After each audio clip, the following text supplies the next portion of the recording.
Hello কৃষক বন্ধুরা, আজ জুলাই মাসের 10 তারিখ। আপনারা এই সময়ে নামধারী শীর্ষের বাঁধাকপি MS43 এটি চাষ করতে পারেন। দানাটির নার্সারি আপনারা জুলাই মাসের 30 তারিখ পর্যন্ত এবং শ্রাবণ মাসের 20 তারিখ পর্যন্ত ফেলতে পারবেন।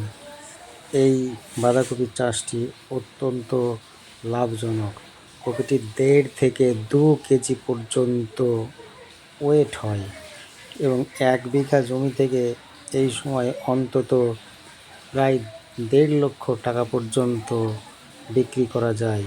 তাই এই লাভজনক বাঁধাকপির চাষটি আপনারা করুন এই সময়।